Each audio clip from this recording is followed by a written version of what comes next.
गुरु जी, मैं डॉक्टर आनंद प्रदीक्षित आपके अपने जीवन प्रबंधन चैनल से आपके समक्ष मुखातिब हूँ। पीढ़ी अंतराल क्या है, जनरेशन गैप क्या है? तुम कहोगे कि ये तो बहुत सरल सी बात है। माता पिता की पीढ़ी और बच्चों की पीढ़ी में जो अंतराल है, जो संघर्ष है, वही जनरेशन गैप है।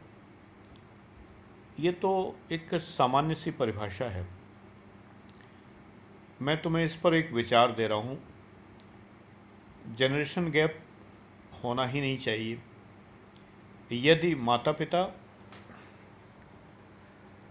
थोड़ा सा बच्चों के लेवल पे आके सोचें और बच्चे थोड़े से माता पिता के लेवल पे आके सोचें, तो जनरेशन गैप का कोई मतलब ही नहीं है। ये होता इसलिए है कि दोनों एक दूसरे के लेवल पे नहीं आ सकते। बच्चों के लिए माता पिता के लेवल पे आना कठिन है, लेकिन माता पिता को बच्चों के लेवल पर आना आसान है, क्योंकि वो कभी बच्चे रहे हैं, वो कभी युवा रहे हैं। उन्हें युवा का अनुभव है, बट युवा को वृद्ध का अनुभव नहीं है, या युवा को सीनियर एज का अनुभव नहीं है। मान लो माता पिता 45-50 साल के हैं तो वृद्ध नहीं कहे जाएंगे, तो उनका अनुभव नहीं है। लेकिन माता पिता को तो 16 साल का, 20 साल का, 25 साल की उम्र का अनुभव है ना। तो हमारे लिए आसान होता है अगर हम चाहें कि तुम्हारी उम्र की बातें हम महसूस कर सकें, लेकिन तुम्हारे लिए मुश्किल होता है कि तुम हमारी उम्र की बातें महसूस कर सको। मैं अपने चैनल पर अपने उम्र की बातें भी तुमसे शेयर करता रहा हूँ, जिससे कि तुम, और ये मेरा बहुत अक्सर मेरा कहने का होता है कि बूढ़ा सबको होना है। मैं कहता हूँ अक्सर कि बूढ़ा सबको होना है। जब सबको होना है तो जो अवश्यम भावी है उसके प्रति हमें तैयार रहना चाहिए। मुझसे हालांकि कभी नहीं कहा किसी ने, मैं कभी स्वीकार ही नहीं करता था कि मेरे माता पिता कभी जाएंगे। मैं वृद्धावस्था और मृत्यु को जानता नहीं था। बच्चे नहीं जानते प्रारंभ में, उन्हें पता नहीं होता है। गौतम बुद्ध को वैराग्य तभी तो पैदा हुआ जब उन्होंने जाना। तो वृद्धावस्था को जानना चाहिए।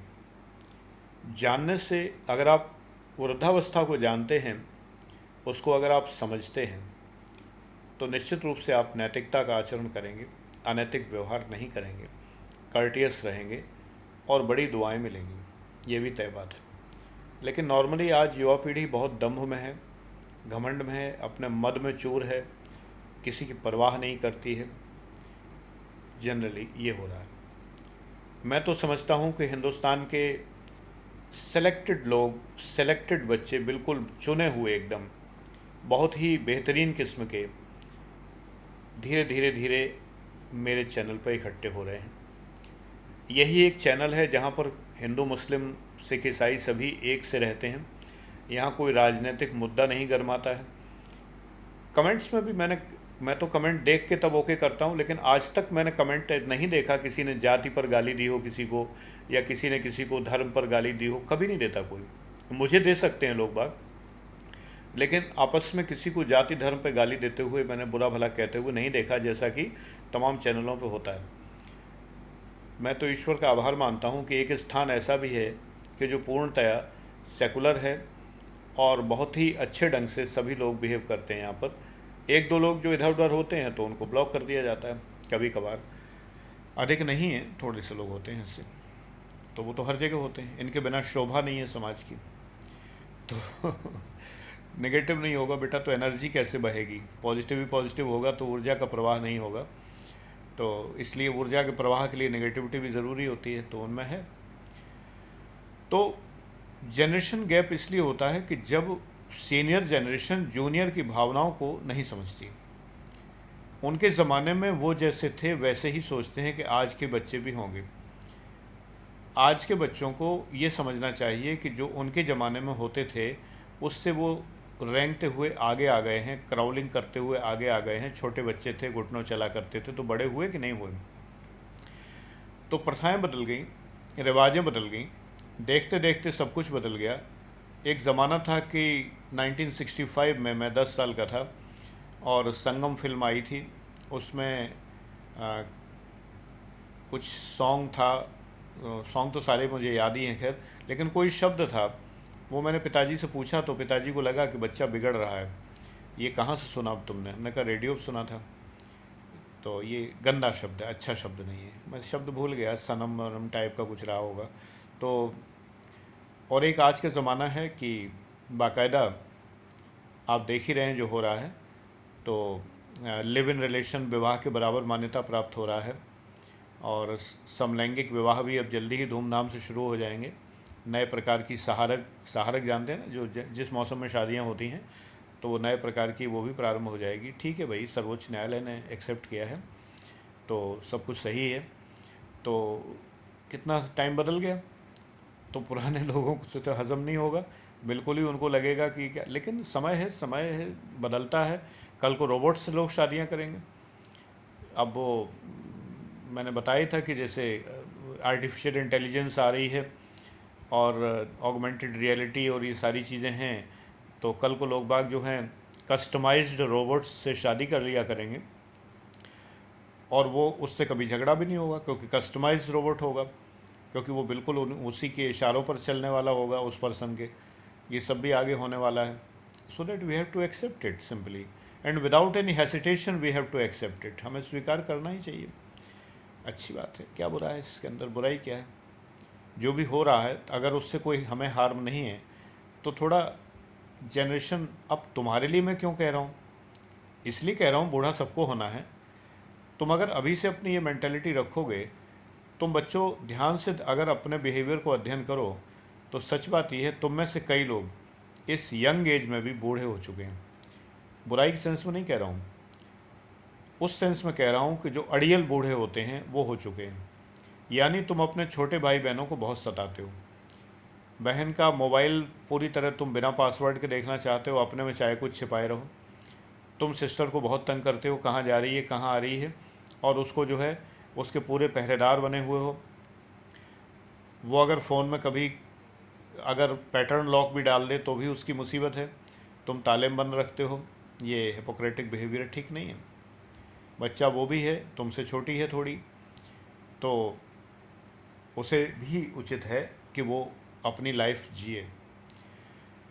प्रश्न ये उठता है कि हमारे बच्चे अगर हमसे निसंकोच ये कह सकें कि पापा मैंने एक लड़की पसंद की है और मुझे उससे लव मैरिज करनी है, और मैं आपको ये बात सबसे पहले बता रहा हूँ, तो ये जनरेशन गैप का अभाव है।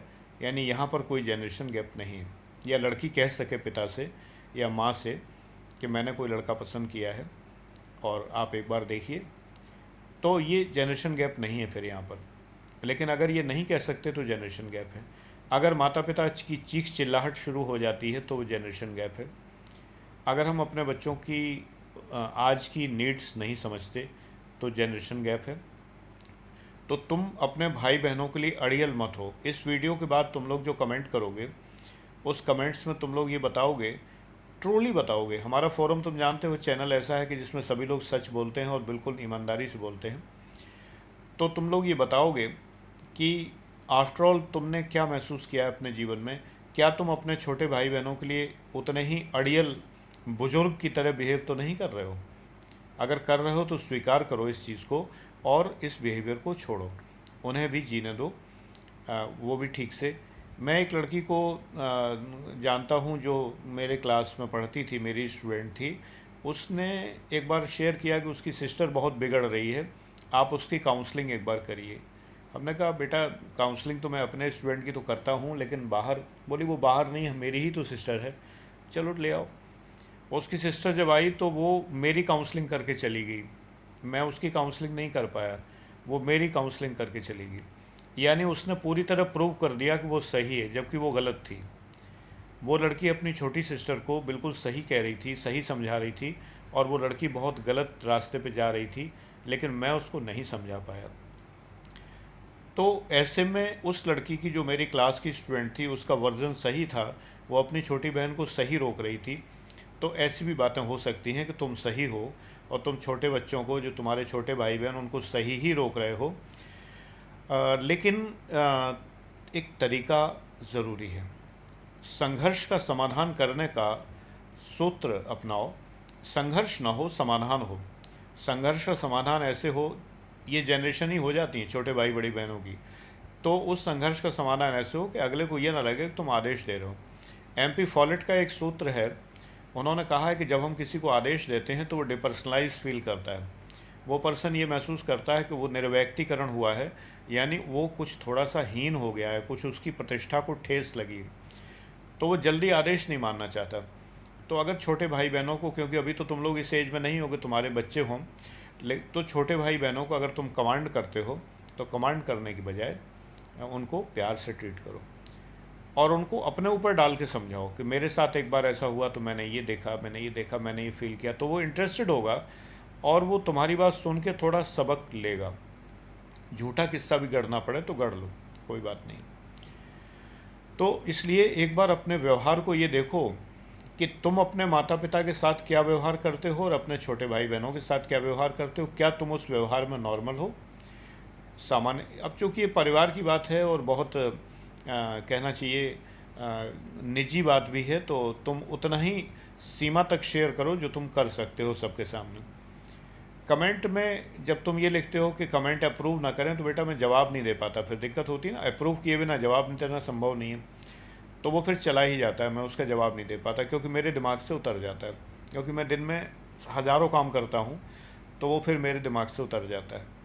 तो इसलिए वो कई बार ऐसा, इसलिए तुम इस तरह से कमेंट कर सकते हो कि जिससे ये लगे कि तुम अपनी बहुत प्राइवेसी भी शेयर नहीं कर रहे हो, लेकिन तुम अपनी बात भी कह सकते हो। ये कला भी तुम्हें आ जाएगी मेरे चैनल पर बताते बताते।